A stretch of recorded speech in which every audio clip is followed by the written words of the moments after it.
The cowboy's boots crunched on the stones as he froze, his rifle slipping just a little lower in his grip. He wasn't looking at a threat. He was listening to a sound that had no business being out here, by this river, in the middle of all this silence. It was a laugh. Not a loud one, not a laugh for an audience. It was a private thing, a little burst of music that carried across the water like it wasn't afraid of anything. He saw her then. A woman kneeling at the river's edge, her skirts soaked, her hands chapped red from scrubbing clothes against a flat gray rock. A splash of icy water had hit her cheek, and that's what did it. A smile broke across her face, real and sudden and bright. For a second, she wasn't the widow the whole town whispered about. She wasn't the woman drowning in a sorrow so deep it had its own shadow. She was just alive. He knew he should have turned around right then, shouldered his rifle, gone back to the hunt, and forgotten what he saw. But he couldn't. His eyes were locked on something else. A flicker of light. He saw her press something small and shiny into a fold of wet cloth, her hand closing over it fast, hiding it away like a secret. It was a ring. He only saw the glint for a second before it was gone, tucked into the laundry bundle as if she was ashamed. Ashamed that anyone would know she still wore it. A knot tightened in his chest. First the laugh, now the ring. He'd heard the stories, heard her husband's name spoken in hushed tones, heard the men at the saloon mutter that she was too young to be left with nothing, too proud to ask for help, and way too foolish to be caught laughing. But there she was, water dripping from her chin, the ghost of that smile still on her lips. And then she felt it. She felt him watching. Her head snapped up, and her eyes, wide and startled, met his across the rushing water. For a long, silent moment, neither of them moved. His rifle hung useless at his side. Her hand was still pressed over the cloth, hiding her secret. The river was the only thing making a sound, a roar that seemed to hold both of their truths in its current.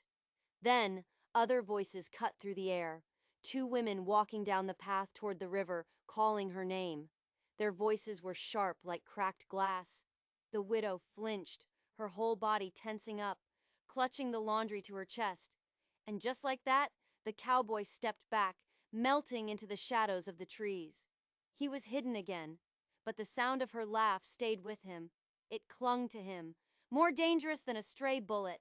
And he had a sinking feeling he'd just witnessed the first crack in a heart everyone thought was already buried 6 feet under. "Widows don't laugh by rivers," one of the women sneered. Her voice was sharp enough to cut right through the sound of the water, and the words hit the widow like a physical blow. You could see it. Her hand froze on the laundry, her shoulders went rigid, as if the river itself had just turned on her. The other woman chimed in, her voice higher, laced with a cruel, mocking tone. "What would your poor husband think, seeing you splashing around like a common girl?"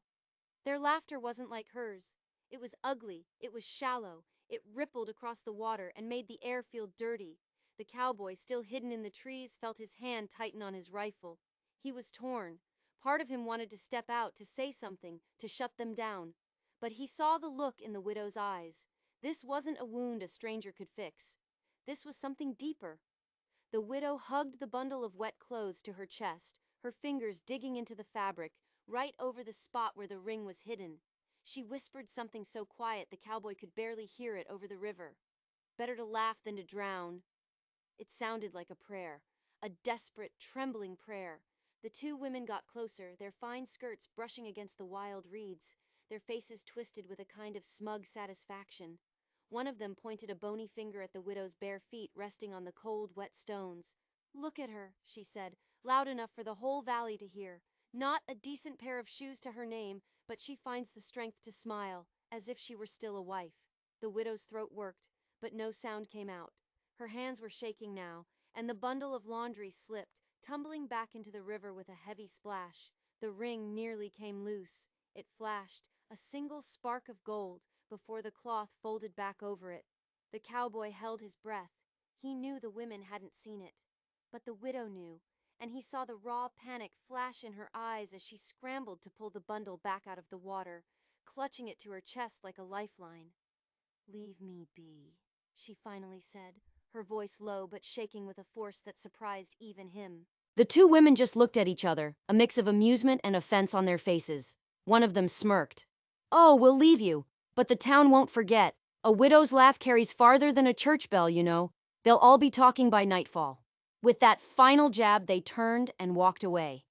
Their footsteps faded, but their words hung in the air like a bad smell. The widow just knelt there, sagging, water dripping from her sleeves onto the rocks. And for the first time since he'd been watching, the cowboy saw her fighting back tears instead of holding on to a laugh. He gripped his rifle, the steel cold and hard in his hand, and he whispered to the empty air, "If they think a little bit of joy is a sin, then maybe this whole town is already in hell." She lifted her head then, her eyes darting toward the trees where he was hidden. She couldn't see him, but she knew. She knew she wasn't alone. And he wondered if she knew he'd heard every single rotten word. The river washed away the sound of their voices, but not the poison they'd left behind. It settled over her, heavier than the soaked laundry in her arms. She stood up slowly, her wet skirts clinging to her legs, a lone figure against the rushing water. The cowboy knew, with a certainty that chilled him, that her secret wasn't safe. Not in a town this hungry for gossip, and not with him standing right there, already knowing half of it. Her hands trembled so badly she almost dropped the bundle again. The spray from the river mixed with the silent tears tracking down her face, and he couldn't tell one from the other. She finally turned, as if to leave, and that's when he decided. He stepped out from the shadows.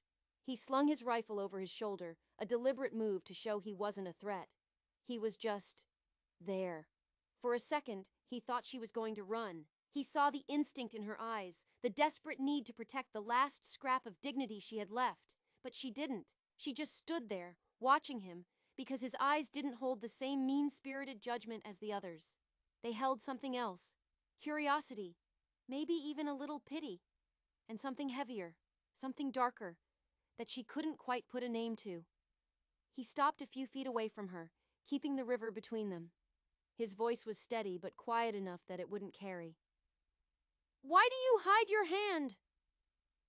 The question hit her like a stone. She knew exactly what he was talking about. He'd seen it. He'd seen the flash of gold she'd shoved into the laundry. She clutched the bundle even tighter, her lips parting as if to form a denial, but the words wouldn't come. The silence stretched, filled only by the roar of the water, a sound she suddenly wished could swallow her whole. Finally, she let out a laugh, but this one was different. It was brittle, thin. "A widow has little use for jewelry," she said. The crack in her voice gave away the lie. It wasn't about vanity. It was about grief. He just watched her, his gaze so intense it felt like he was reading every line on her face, every secret she'd ever kept. She hated him for it, hated him for seeing so much. "Then why laugh?" he asked. He didn't say it cruelly. He said it like a man genuinely trying to solve a puzzle, like a man trying to understand how a single candle could dare to burn in the middle of a thunderstorm. Her eyes snapped to his, and for a heartbeat, they were filled with fire. "Because if I don't laugh," she whispered, the words breaking over the sound of the current, "I drown." For the first time since he'd stepped out of the woods, she let him see it all. The raw, undisguised truth. The ring wasn't just a piece of metal. It was her last link to a man whose life had been stolen in a bloody border raid.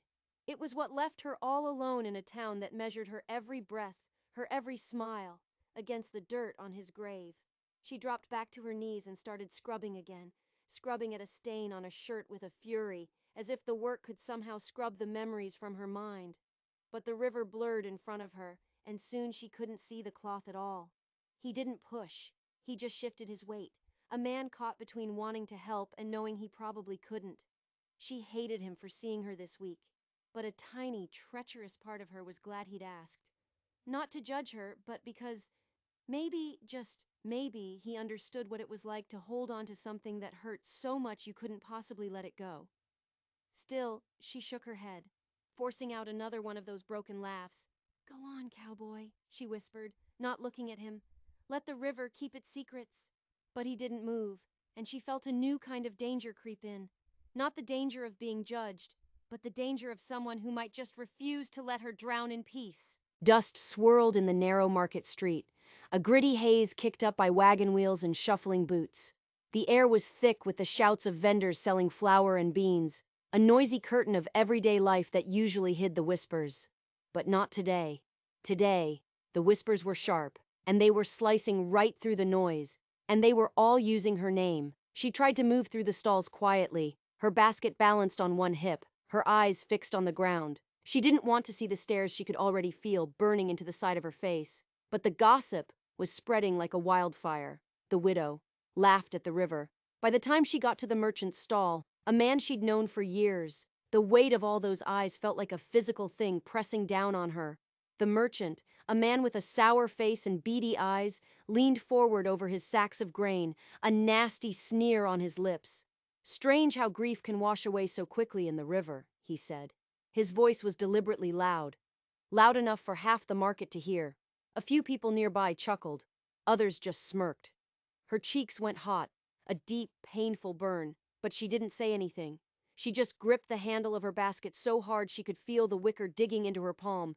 She wanted to run, just turn and disappear back into the dust. But her feet felt like they were nailed to the ground, shame holding her captive. Then she heard it, the heavy, confident sound of boots on the hard-packed dirt. A tall shadow fell over her, breaking the circle of gawking faces. And the cowboy's voice cut through the market chatter, calm and steady as a rock. "Strange how kindness dries up even quicker."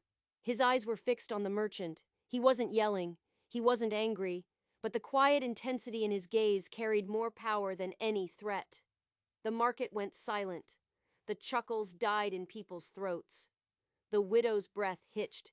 She realized he'd followed her, not to watch her suffer, but to stand with her. The merchant sputtered, his hands twitching on the countertop.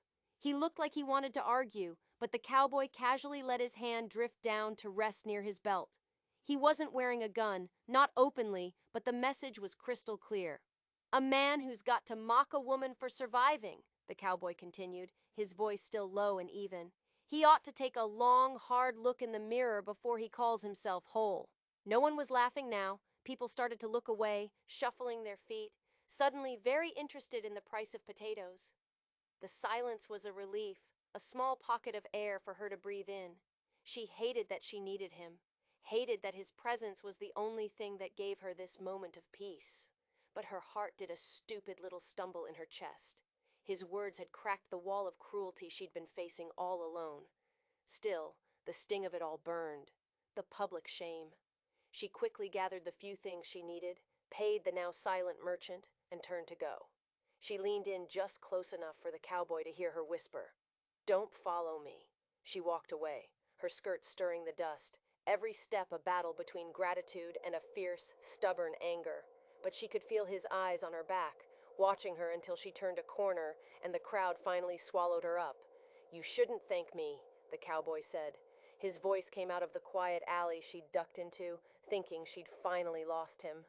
The words landed on her shoulders, heavy as stones, and she froze before she even turned around. Her basket was clutched to her chest like a shield. When she finally looked at him, he was just standing there, his rifle slung over his back, his eyes dark and shadowed with something that made her more uneasy than all the whispers in the market combined. "Why not?" she snapped, her anger a thin cover for the tremor in her voice. "You shut them up. You stood up for me when nobody else would. What more could a grieving widow possibly ask for?" His jaw was tight. He worked it back and forth, the silence stretching out between them, thick and uncomfortable. Then he took a step closer, into the thin strip of sunlight cutting through the alley. And the truth came out, a low, rasping sound that changed everything. "Because I fought in the raid where your husband fell." The world tilted, the air left her lungs in a whoosh. The basket suddenly felt like it weighed 1,000 pounds. Her knees went weak, and she grabbed onto it just to keep herself from falling over right there in the dirt. "You're lying," she whispered, but it was a plea, not an accusation. She needed it to be a lie, but his eyes didn't flicker. They were steady, unflinching, and filled with a pain that looked horribly familiar. "I was there," he said, and each word was a nail in the coffin of her denial. Different uniform, different side of the line. But it was the same damn field, the same sun beating down on the same blood-soaked dust. I didn't know his name then, but I know it now. She wanted to scream, to throw her basket, to claw at his face, to make him take it back. But her voice was gone, replaced by a choked, trembling whisper. So that's it? You came here to finish the job? To mock me up close where the whole town can't see?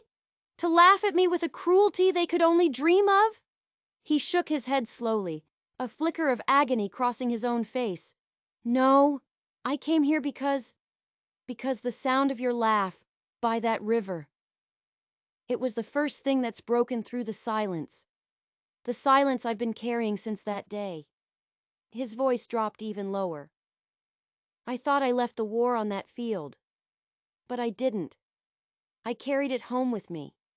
And when I heard you, when I saw you find a reason to smile in the middle of all this, I realized I wasn't the only one still trapped out there. We're both just ghosts of that same battle. Her hand flew to her chest, pressing hard against her pounding heart. The memory of the river, the cold water, the cruel women, it all came rushing back. But now it was tangled up with this new, impossible horror.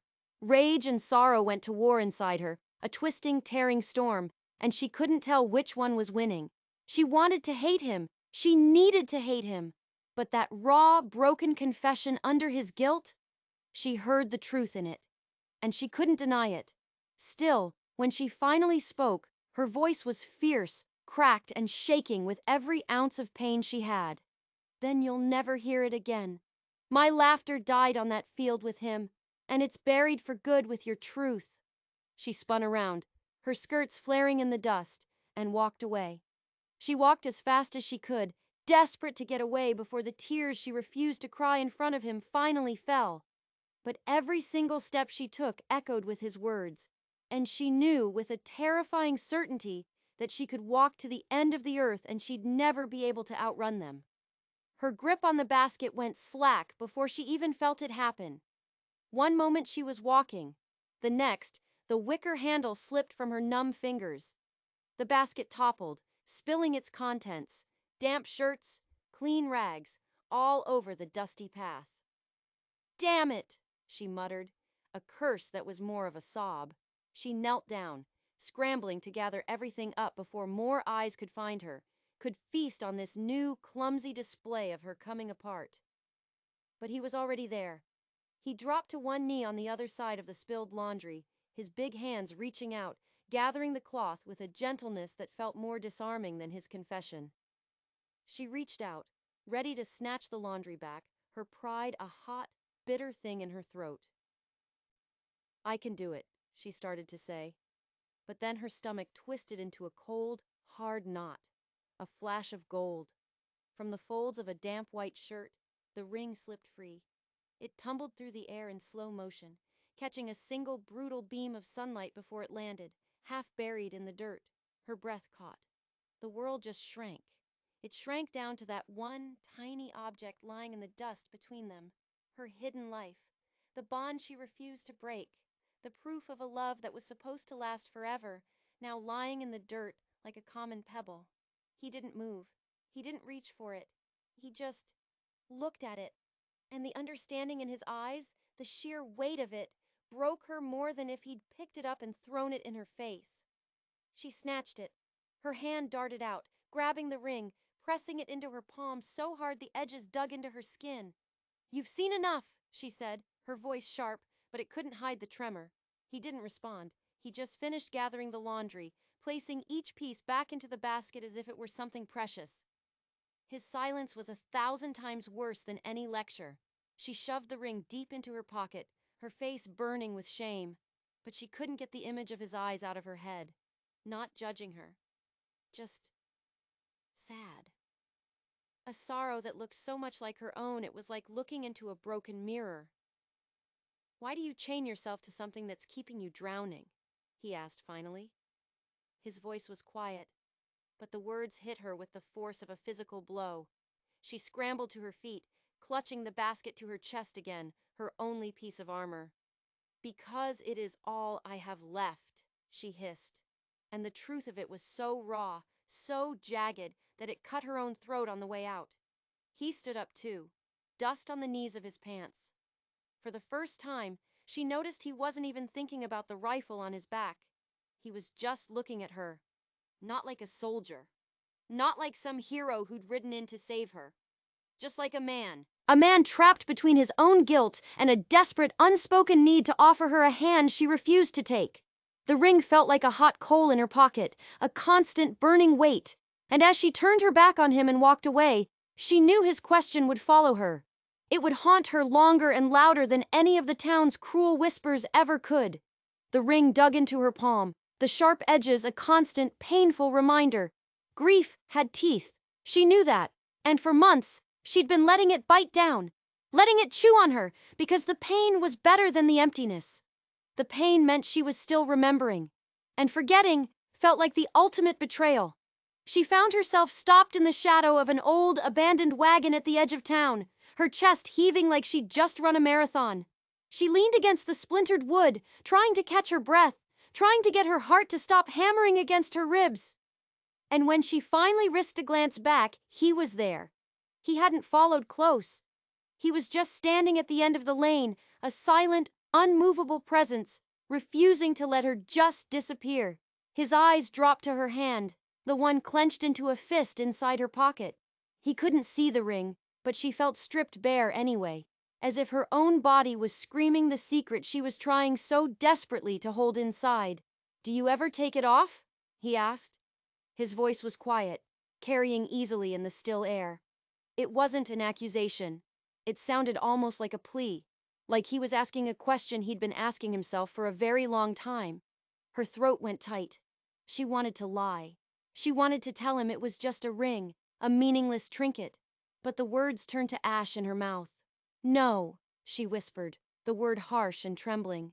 "Because if I laugh, if I smile, if I let go for even a single second, it means I've betrayed him." The silence that fell after she said it was absolute. It was heavy and suffocating. He finally took a step closer, then another, until his face was cast in the same shadow as hers. There was something in his eyes she hadn't seen before. Not just regret, not just pity. It was defiance. His answer, when it came, cut deeper and cleaner than any insult she'd ever heard.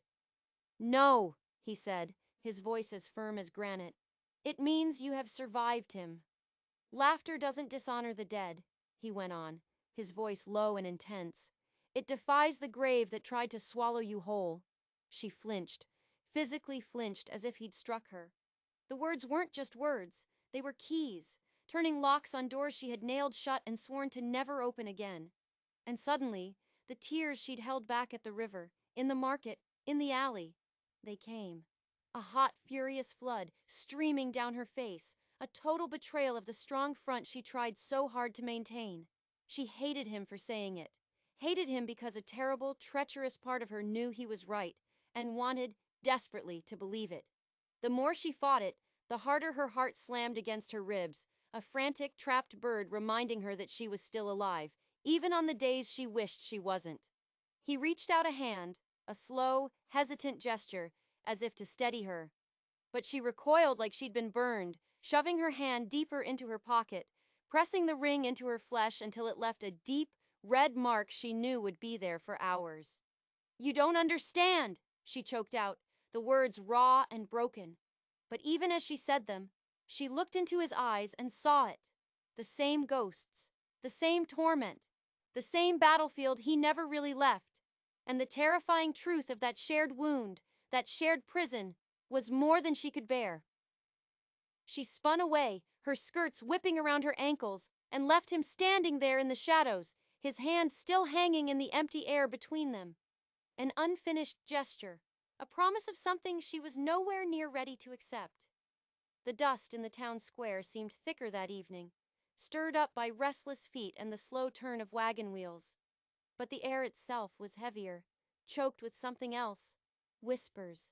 They were everywhere, curling out of the saloon, drifting from the steps of the general store, winding their way through the crowd like smoke. The widow laughed. The cowboy defended her. She still carries her husband's ring, but hides her grief where no one can see it. The story grew and twisted with every telling, the truth bending until it was sharp enough to draw blood. By the time she had to walk through the square again, her basket of mended clothes on her hip, the stairs weren't secretive anymore. They were open.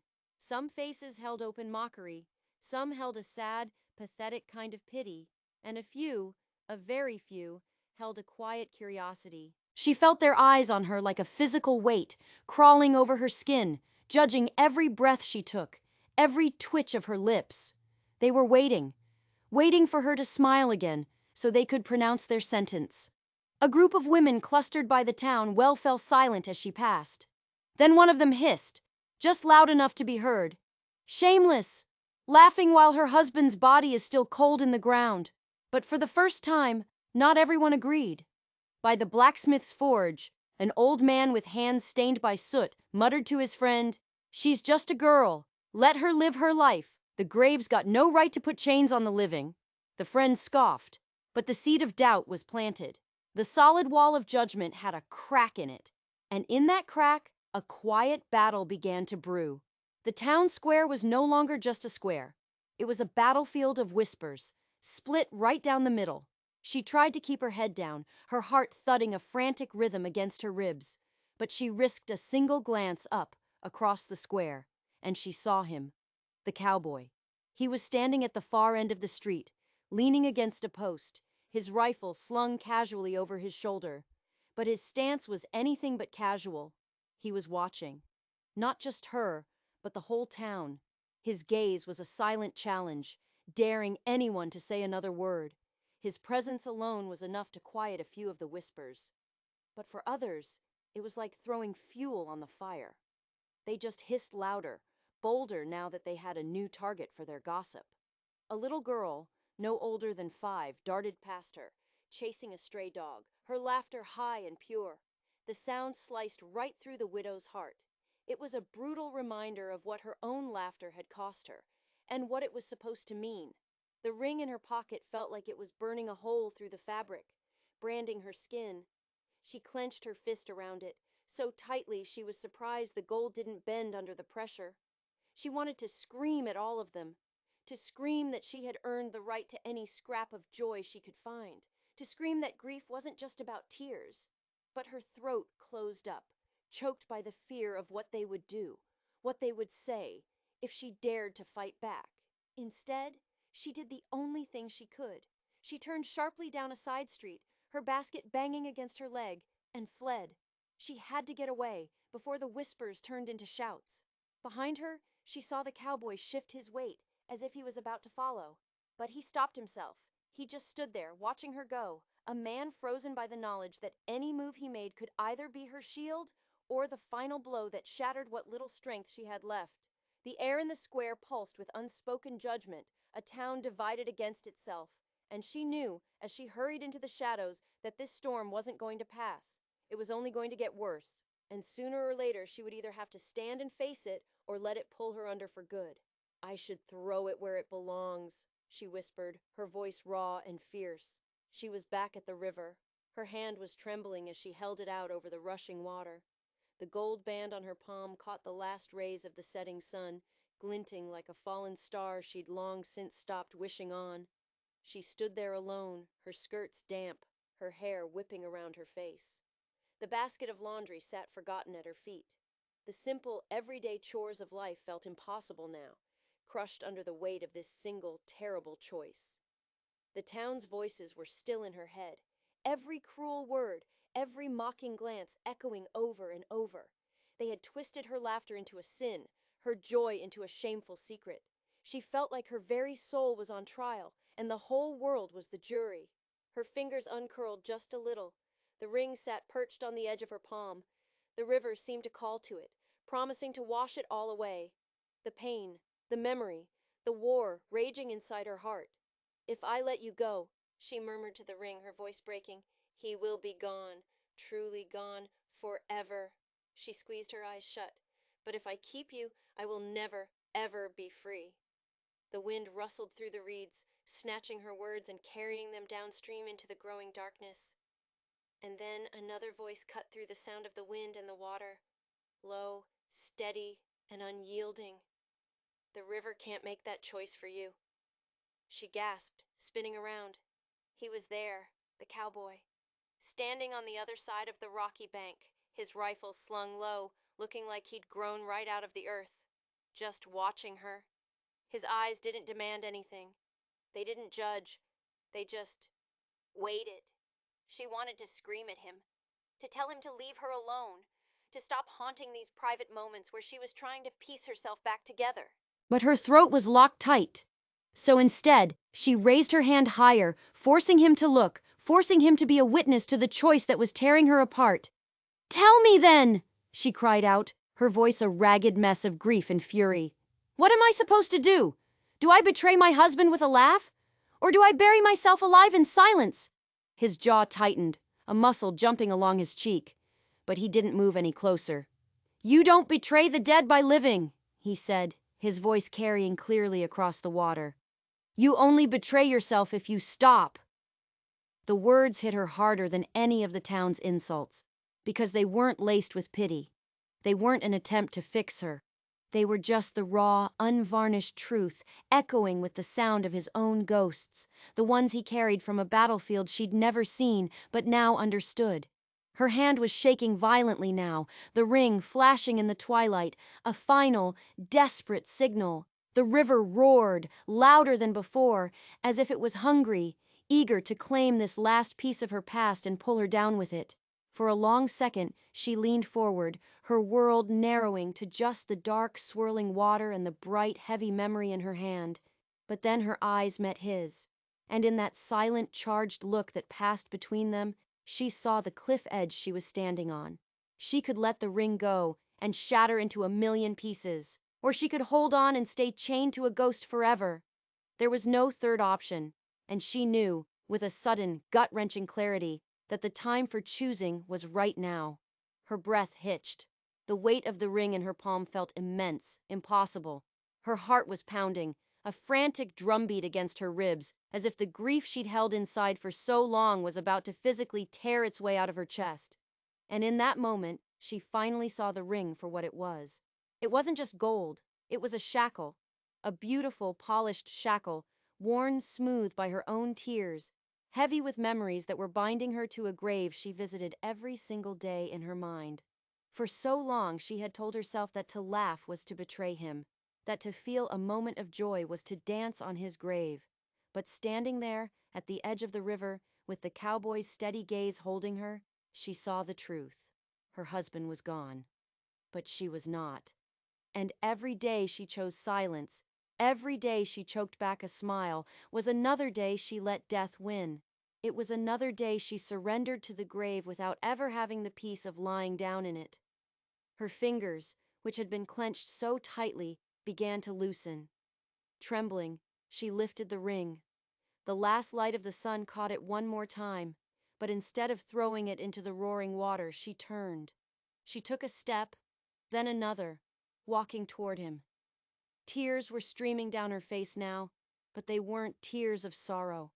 They were tears of defiance. His breath caught in his throat when she reached him. She took his hand, and he was surprised by the warmth of her skin against his. She pressed the ring into his palm. The cool metal was a stark contrast to the heat of her touch. Her voice was a cracked whisper, but it was the strongest it had ever been. "My laughter belongs to the living," she said, looking him right in the eye. "Not the dead. And if you ever hear it again, you'll know it's because of me. Not in spite of him." His fingers closed around the ring. He wasn't taking it from her. He was holding it for her. And for the first time, she saw the guilt in his face recede, replaced by something that looked like release. As if by breaking her own chains, she had somehow managed to break his, too. The river roared behind them, but it sounded different now. It sounded like it was washing away all the whispers, all the judgment, all the pain.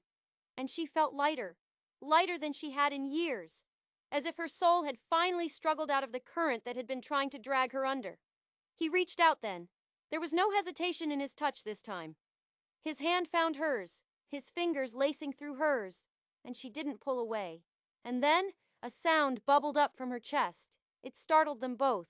It was a laugh, soft, trembling, but it was real. It spilled out into the quiet evening air like the first few notes of a song the world had forgotten how to sing. The whole world seemed to go still, as if pausing to listen to this fragile, impossible sound. And for a single, perfect heartbeat, She felt her husband's memory not as a weight, but as a blessing. A quiet whisper on the wind, telling her to live. The cowboy squeezed her hand, and she saw his own eyes glistening in the twilight. She knew the sorrow would never disappear completely, but it would no longer be her whole story. She had survived, and she had chosen to carry her love forward, not as a prison, but as proof. If you enjoyed this story, don't forget to hit that subscribe button and ring the bell for more tales of the human heart. We've all faced moments that feel like the edge of a river. If you were holding that ring, that piece of your past that both defines and confines you, what would you do? Would you cast it away or find a new way to carry it forward? Let us know your story in the comments below.